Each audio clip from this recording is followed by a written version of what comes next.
Hello, everyone. I'm Joe Xue Feng from the Market Management Department of Transport Network. This afternoon, I'd like to introduce you to OTN Technology, which evolved from WDM, and its benefits. We all know that the birth of a new technology is because the previous one no longer meets the requirements of new services. Let's first take a look at some issues with the WDM technology. The first issue is the high latency introduced during the entire mapping and demapping process. The second issue is that the WDM system requires transmit-receive integrated OTU boards to add and drop services. This process is complicated and costly. The third issue is that faults need to be manually handled, resulting in long service recovery times. The fourth issue is that wavelengths need to be adjusted after service recovery, causing a second interruption. The fifth issue is that the tributary and line sides are bound due to transmit-receive integration. As a result, the services received from the access side cannot fully fill the line side bandwidth, resulting in low bandwidth.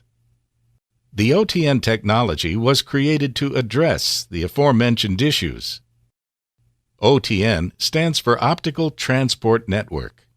The three core aspects of OTN are standard G.709 interfaces, the ROADM technology, and the OTH layered services.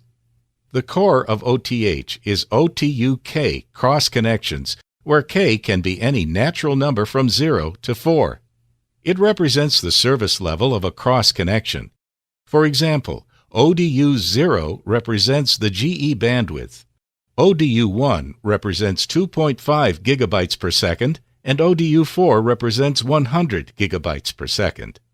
The most essential feature that differentiates OTN from the traditional WDM system is that the OTN technology separates the transmit-receive integrated OTUs into the line side and the client side.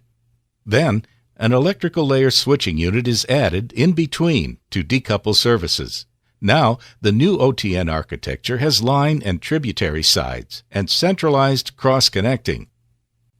So, what are the benefits of OTN? First of all, it conforms to the future. We can see that the traditional WDM architecture uses only transmit-receive integrated OTUs. The line side might be 100G, but the tributary side will be 10G, 40G, or 100G. In this case, the tributary side services can hardly fully fill the 100G bandwidth on the line side. But with the OTN architecture, the centralized cross-connect unit allows multiple tributary sides to flexibly fill up a line side. Such architecture can fill up line side pipes and maximize bandwidth usage. Furthermore, when capacity expansion is required in the future, only the corresponding tributary boards need to be expanded for the desired services. The line board can remain unchanged. Likewise, if the line board capacity is expanded to 200G or even 400G, we can keep the existing tributary boards and replace the line side boards only. This helps to reduce costs, especially considering that the current mainstream technology in WDM is 100G. It's highly likely that the capacity will need to be expanded to 200G or even 400G soon. We know that the bandwidth of a 200G channel is very large, but the granularity of our tributary side services is too small to fill up a 200G bandwidth, resulting in bandwidth waste. The OTN technology solves this problem by allowing services from multiple tributary boards to fill up one line board, maximizing bandwidth usage. There are no transmit-receive integrated WDM boards that can provide 20 by 10G services on the client side to fill a 200G pipe, meaning that one board cannot fill up the entire line side pipe. It's such a waste. Here is an example of maximizing the efficiency of a 200G pipe. A traditional OTU board requires 6 channels to fill a 200G pipe, but with the OTN solution, we can reduce that number to 4. Services in the metro domain are developing rapidly. Networks are now required to carry multiple services, including not only the traditional TDM services, but also packet services and other data services.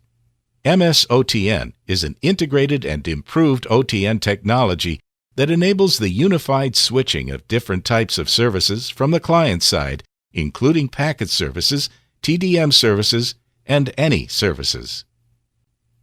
Huawei provides unique universal line boards that encapsulate packet and TDM services mapped from the unified switching unit. Using one line board to receive all upstream services is a way of improving the bandwidth efficiency. So far, we've focused on bandwidth efficiency and future trends. There is a third benefit of the OTN technology, O&M. With the OTN centralized switching architecture, we can also implement the end-to-end ASIN from the optical layer to the electrical layer. The most significant advantage of this function is that it protects against multiple fiber cuts on the optical layer. It can also implement end-to-end associated protection from the optical layer to the electrical layer, improving the reliability of end-to-end services. We also need to consider the cost of spare parts. The traditional WDM system has many types of spare parts. Assume that the number of client-side boards is M and the number of line-side boards is N.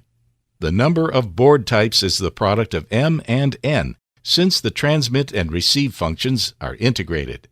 Such a large quantity of board types requires a large number of spare part types, resulting in higher costs for carriers. But if we decouple the line side and the tributary side, the relationship between M and N will only be a simple summation, because the client side and the line side are connected through the centralized switching unit. This system greatly reduces the spare part types required and the investment costs.